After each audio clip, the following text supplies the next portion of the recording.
Celeb Savant is a career retrospective type interview focusing on singers, actors, and industry experts. Join Barrett Edelstein now as he dives into the entertainment world.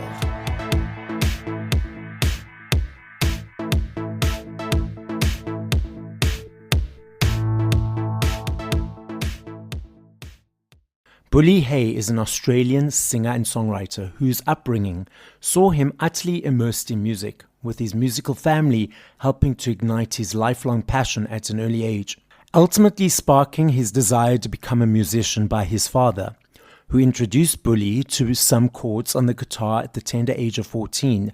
The rest well and truly was history, with the self-taught artist going on to learn music by ear and performed in bands and as a solo artist for the years to follow. Bully embraces Australian rock with swooning acoustic adornment. His debut album, Dogs and Songbirds, was produced by legendary Jeff Martin of the Tea Party fame. Up next on Celeb Savant, we've got Bully Hay. Where in the world are you and how are you doing? I am in Tasmania, Australia, which is a little island right down the bottom of Australia, separated from the mainland. Is there a lot going on in that part of the world, or is it pretty quiet? It's pretty quiet. There's about 500,000 people down here. And it kind of reminds a lot of people of New Zealand. There's a lot of mountains and rivers and beautiful landscapes. So it's a good tourist hotspot. Okay, so now how did the name or the stage name Bully Hay come into play?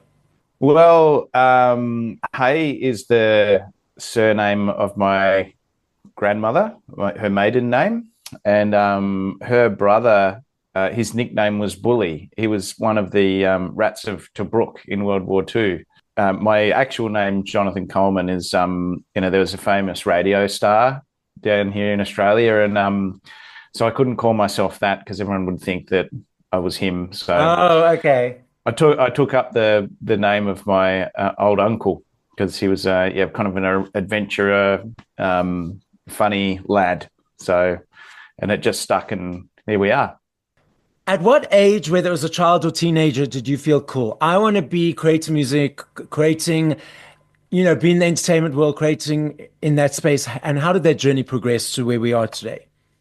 I come from a pretty musical family. My dad is a folk musician, and my brother and my sisters, they all play and sing and that kind of thing. And probably just I've just been exposed to music my whole life. But I first picked up a guitar when I was 14. My dad showed me 2 or 3 chords, and from there I just kind of, once you learn 4 chords, you pretty much got most of the hit songs. Yeah. But I started to just teach myself. I can't read music, and off it went. Yeah. Not really like the professional side of thing didn't really kick in until much later. So, yeah. Why did the professional side only kick in much later? Well, I had a real crack at music, in and around 2009, 10, that kind of time period. But at the time, started a young family, and, I couldn't juggle life on the road and raising kids, and that kind of all was put on the back burner for a while. And then I recently, picked up, I've always kind of played and recorded demos and stuff at home just for my own fun. Yeah, it wasn't until a couple of years ago that I had some inspiration to just really give it a good go again, which feels great. What was that inspiration? Ever since I was 14, when I picked up that guitar, my favorite band in the world was then and still is now the Tea Party, a Canadian rock band. And Jeff Martin, who's the front man of that band, I followed his solo career all through the years. And just as chance had it, he was playing a solo show down here in Hobart, and a mutual friend. It's just so weird, the universe kind of connecting people. My friend said, I didn't realize that he was one of Jeff Martin's best mates. And I was like, what? So I just kind of managed to get backstage at that show. and met Jeff, and he was a lovely guy. And then I was lucky enough to go with him and my friend back to his house to an after party, so the drinks are flying and all of that stuff, and lots of chats. As the night really wore on and everyone's kind of loosened up, we started sharing some music, and Jeff was showing me some of his, what would become the 7 Deadly Sins, his last record. And I plucked up the courage to ask if he wanted to hear a couple of my demos, and he said, yeah, sure. And I put that on, and he closed his eyes and went into his little world, and he came out of that and just went, we're going to make a record together, and I'm going to produce you, and you're coming to my house in March, and we're going to do this. And I'm thinking, no, you're not. This is not right. Okay. I'm like, this is just drunk talking. I said, I'll do it if you play guitar on it. He said, done deal. And we shook hands, and that was that. And the next day I thought that was just alcohol talking.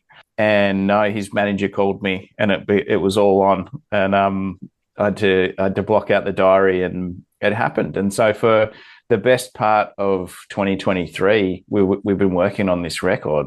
It's just come out in October. So huge, like that kind of thing just doesn't happen, So I was lucky enough, because they say never meet your heroes. But I wasn't disappointed. Yeah. I love this story so much. So the next day, and when the manager called and you realized, oh, this is happening, was there a bit of imposter syndrome coming through? Oh, yeah.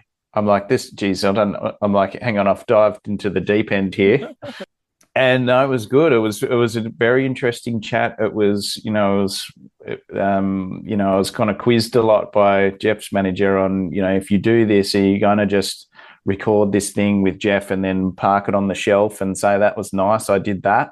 Or are you really going to have a crack and like get out amongst the world and do it? And I said, well, if anyone was going to get me up off my ass and into the world, it would be Jeff Martin. So absolutely going to have a crack. And he's like, all right, let's lock it all in. I love that story. It's so cool. Absolutely awesome. So you said that you are self-taught and that you don't read music. So does that cause any challenges for you or any inhibitions for you in the creation process?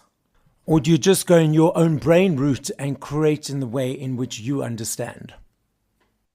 In some way, it's probably inhibits me to a degree, because when I'm working with other musicians that are musically minded, that do understand written, music, I'm so bad at it, I don't even understand what key something is in. They're like, what key is this in? And I'm like, I don't know. Listen to this. Oh, it's in G. Okay. I'm like, yeah, whatever. So in that respect, yes, but in another way, it's more like I don't have that any kind of thing inhibiting me in that sense. I'm just listening and going by pure feel and ear. Yeah. So, pros and cons. Yeah. You mentioned that the album was produced and collaborated with Jeff. From 0 to 3 to 4 minutes of creating a song, specifically the creation of this project. What motivates the songs? What invigorates them? Was it collaborated with Jeff the whole period of time? Or did you write some of them yourselves? Let's unpack the creative process.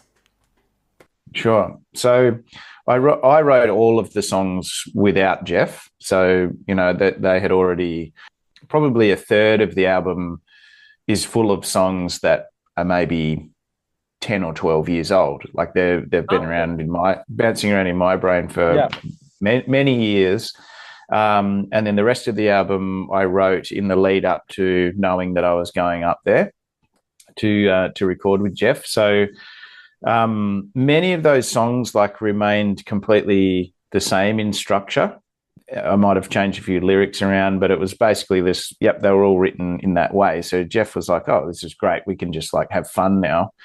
But some songs, Jeff's input would more be, "Hey, we need to bring the chorus in earlier here," or we need to add a hook into here, or that kind of thing. And that was his kind of a brilliant producer brain coming into the mode, because he produced all of the Tea Party records, and they were obviously incredibly successful.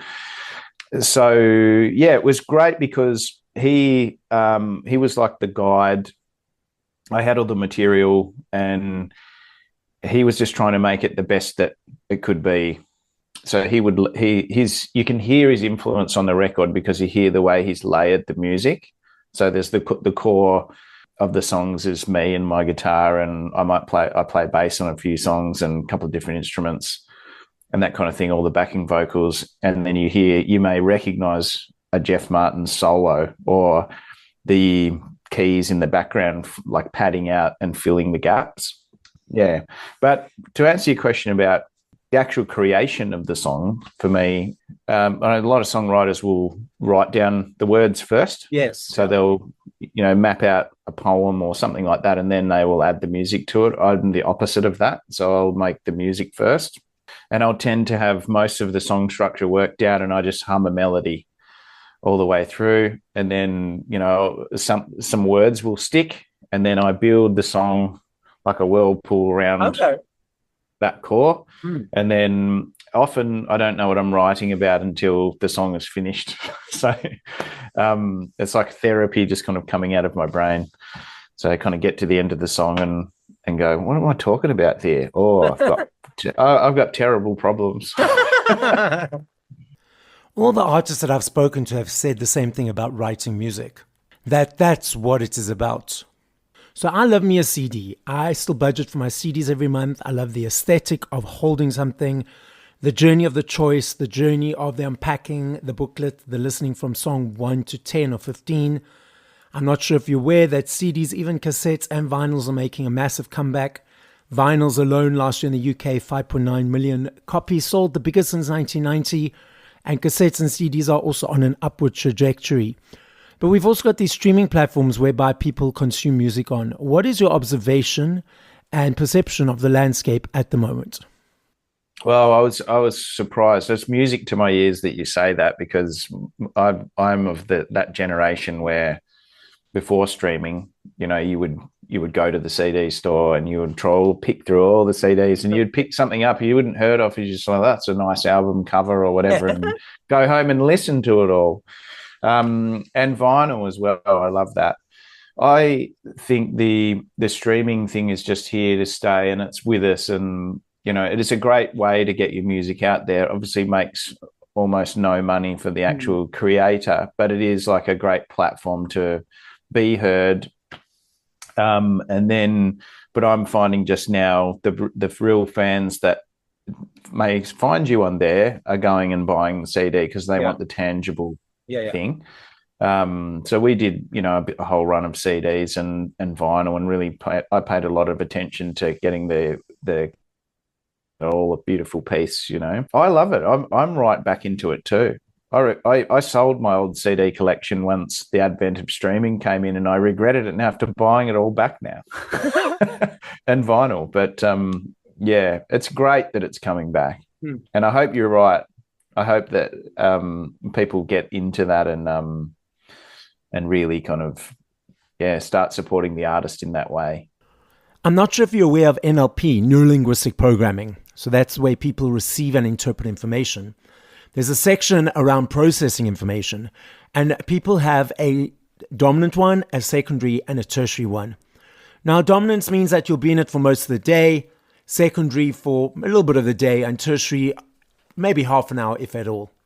Now, there are 3 skills, namely visual, auditory, and kinesthetic. Now, visual people create pictures around what they're receiving or the information they're getting.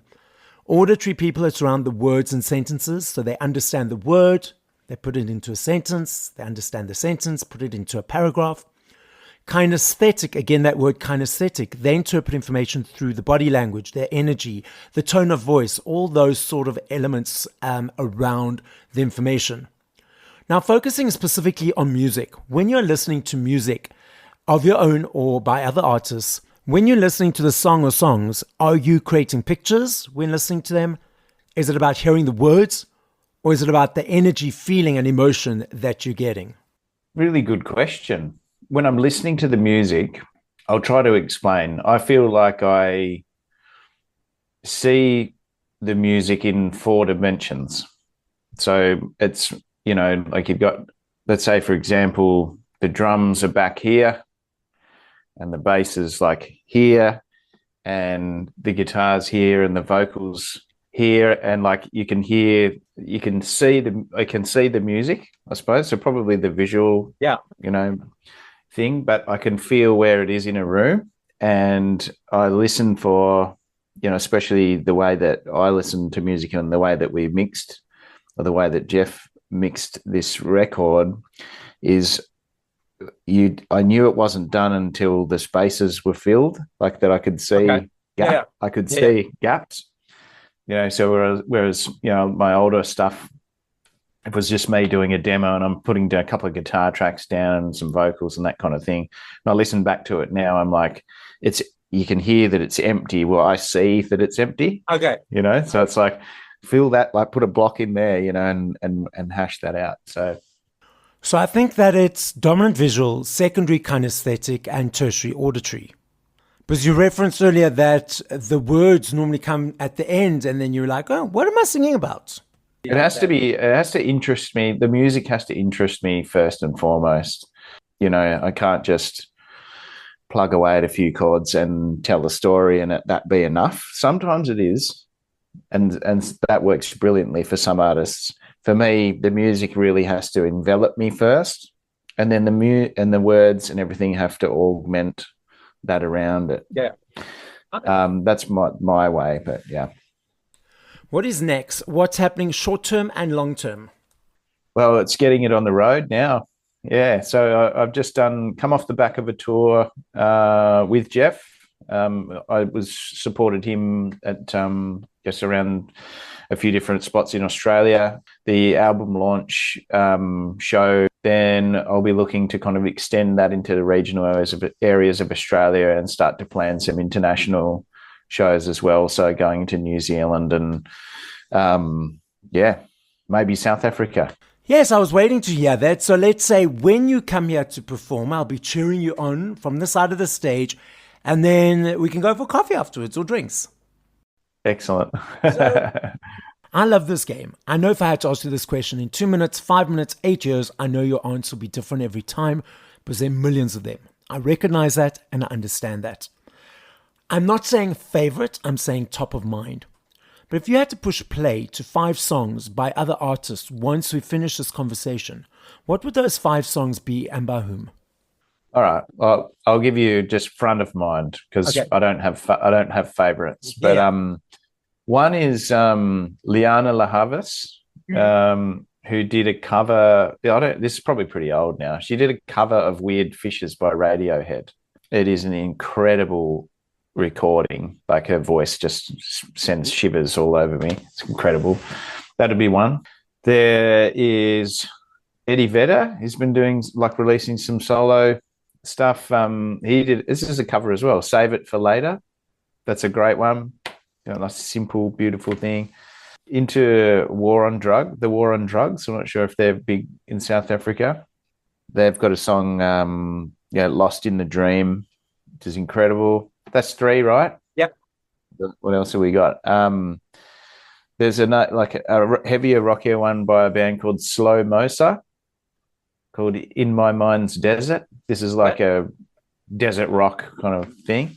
What else is ticking the boxes at the moment?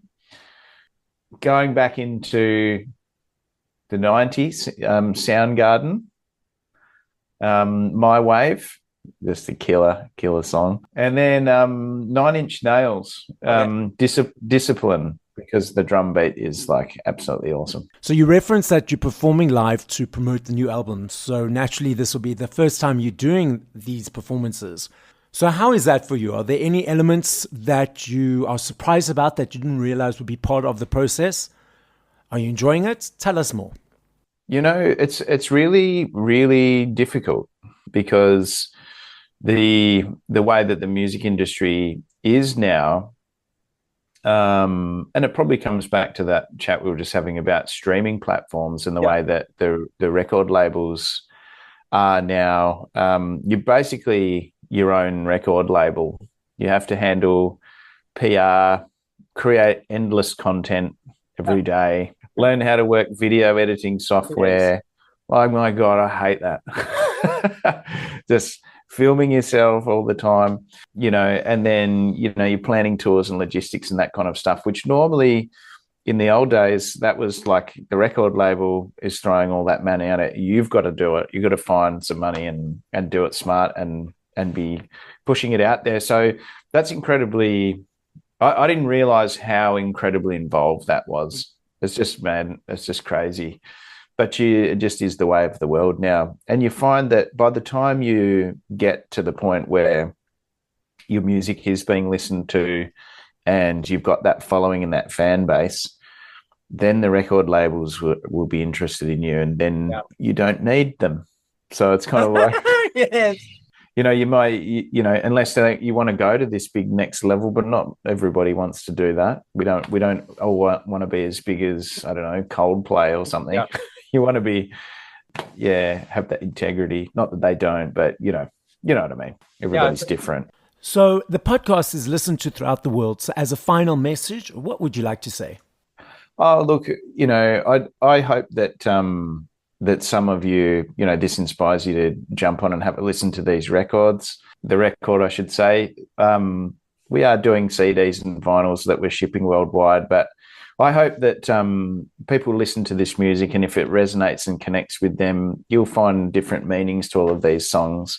I'm not kind of writing music in this way to please anybody. It's a purely selfish exercise, but if it connects with you, then I'll feel like I've done my job right. Thank you for listening to this episode of Celeb Savant.